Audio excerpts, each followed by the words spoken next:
Ngayong gabi sa tanan. So, praise God. Kamusta man ang ato ang simana or katong giingon nga long weekend, Holy Week, Holy Hours sa atong mga uban busy kayo. Ang uban busy pod sa balay.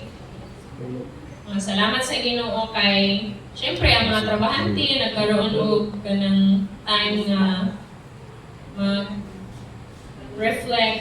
dito sa mga layong dapit, mga nakapahulay, and of course, dili yun nato kalimtan ang pinakatinuod na meaning nung naay Holy Week, di ba?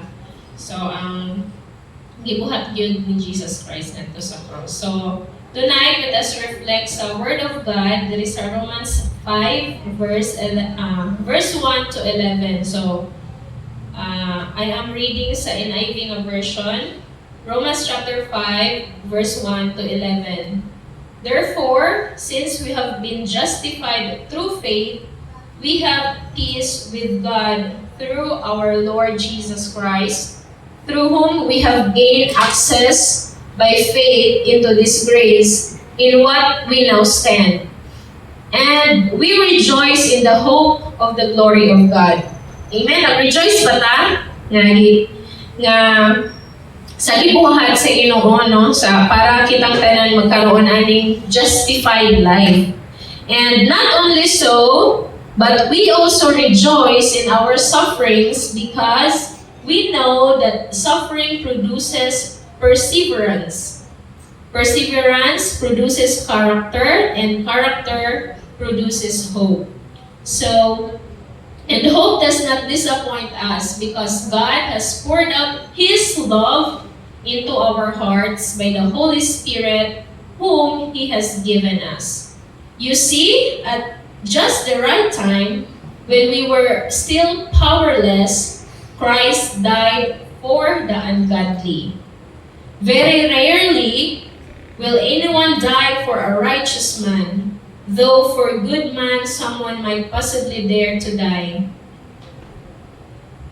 But God demonstrates His own love for us in this, that while we were still sinners, Christ died for us. Since we have now been justified by His blood, how much more shall we be saved from God's wrath through Him? For if when we were God's enemies, we were reconciled to Him through the death of His Son, how much more, having been reconciled, shall we be saved through His life? Not only in this so, but we also rejoice in God through our Lord Jesus Christ, through whom we have now received reconciliation. Praise God for reading of His Word. So, dinhi ko, gibasa na ako ang whole na kuan sa diri nga passage, but diri sa verse 8, but God demonstrate His own love for us in this, while we were still sinners, Christ died for us. So, grabe. While we were still sinners, di ba nandiyan sa uban nga verse no nga, okay man daw sa uban nga, makaya niya magpakamatay nga to sa ubang tao, basta kay buutan, tuway ang di pakamatyan. Pero si Jesus Christ, while we were still sinners, He died. While na kanang kita mga makasasala, namatay siya para sa ato ang tanan. So this is a powerful nga reminder para sa matag-usa ka nato once again.